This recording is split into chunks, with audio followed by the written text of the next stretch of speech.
I'm Indy Nidell, and this is a Great War special episode about Przemsyl Fortress. Now, we're not actually in Poland at the fortress right now. We're just across the border in Ukraine at one of the outlying forts to one of the forts. Now, we've talked to the Ukrainian authorities, and they've sent us here, and we've got help from Roman and from Ryan to explain what exactly we're seeing. This is the overgrown outside of Fort 16, which is an outlying fort for Fort 1 of Przemsyl Fortress, which is called Salis-Soglio, and we're going to be shooting there in just a little bit.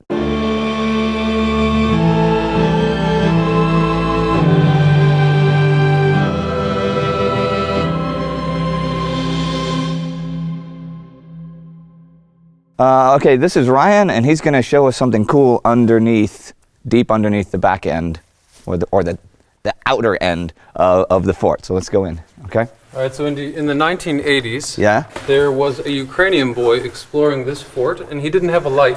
So he was guiding himself by putting his hand on the wall, as I'm doing now. And unfortunately, when he got to about this point, the wall ended, and he leaned into this, what was at the time, 100-meter shaft.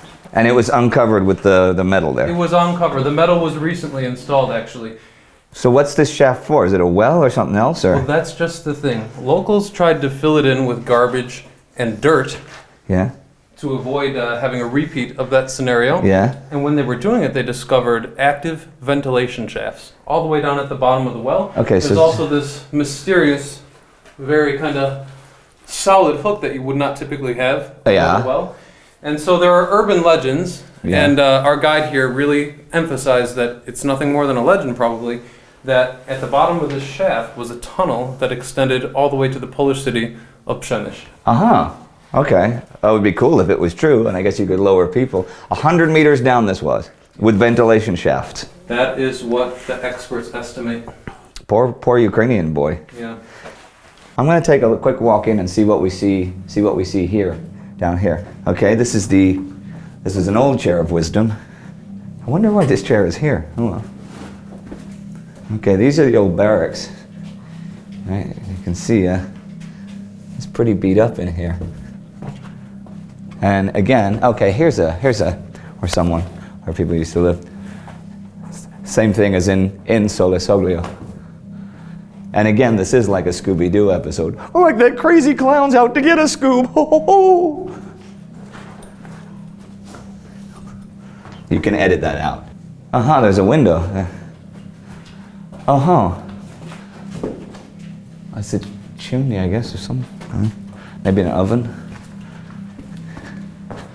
And this window looks back in the direction across the border, back to Poland, back to Przemsyl, back to Fort number 1, Salis-Soglio. There's 6 of these. This is number 16. There's 1, 1, 1, 2, 1, 3, 1, 4, 1, 5, 1, 6.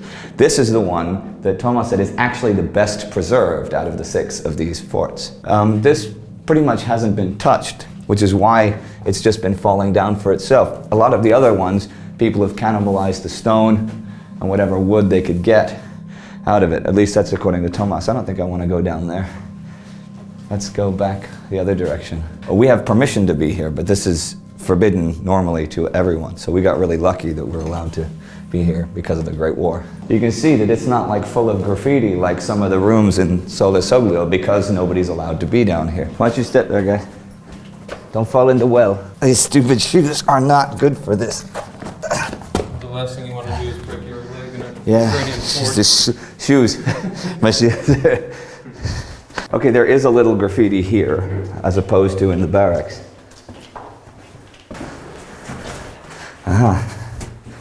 Here we come out. So it's really 3 rings. You had the 45-kilometer outer ring of all the forts, the 15 forts. You have the inner ring of the 4 forts in Przemsyl, and you have this further little rings for some of the forts had outer rings like this. Pretty impressive defenses, considering all we've seen, but not against modern artillery, you know. Or as I said, when the Russians first attacked Przemsyl under Ivanov, they took 40,000 casualties in just the first attack, and that's why they decided to lay siege, because even for the Russians, that's a lot of people to to lose. What were you saying about this entrance, Ryan? So it's pretty interesting that the sheer nature of the design of this fort was to minimize the amount of people who could enter at one time. So when you go down these steep stairs, you'll encounter a lot of very sharp turns, and that was intentional so that if an enemy was invading, they would, one, have a hard time invading in mass, and two, be more likely to kind of be trapped and shot from the people guarding this fort. Probably get lost as well. Definitely. All right. So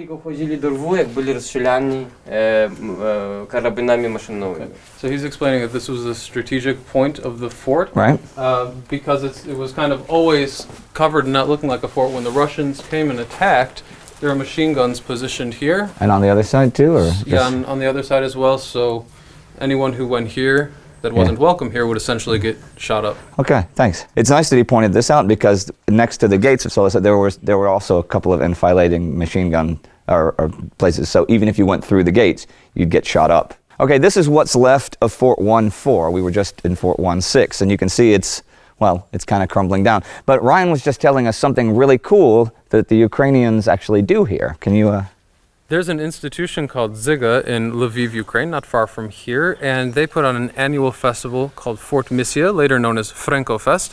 And inside of these forts were modern art exhibitions, which was awesome. But what I really liked was that there was a stage here for acoustic folk performances, and the main festival stage was a little bit further, but it was a very ominous and stunning place to watch powerful Ukrainian... To use the forts to build a festival. Now, how big was this festival? I mean, was it small? Was it huge? Was it... On the peak day, they estimate there were between 50 and 80,000 people. It was a free festival. That's a big festival. And I think this says a lot about Ukrainians. They really go to great efforts to utilize the interesting spaces they have to make art, poetry, music. And that's really cool. It was great. Now, you play music. Did you ever play at the festival here? I played 2 editions of the festival. I actually headlined one of the editions, and it was a monumental experience in my life. I still talk about it a lot today because the Ukrainians here were very, very kind of sensitive and involved not only with the music, but with their culture and the history of this place. So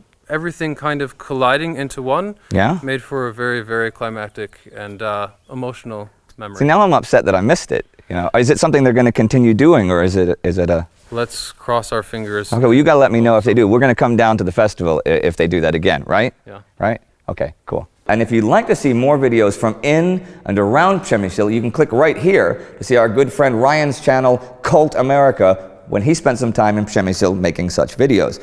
Do not forget to like us on Facebook, follow us on Twitter, and never forget to subscribe. See you next time.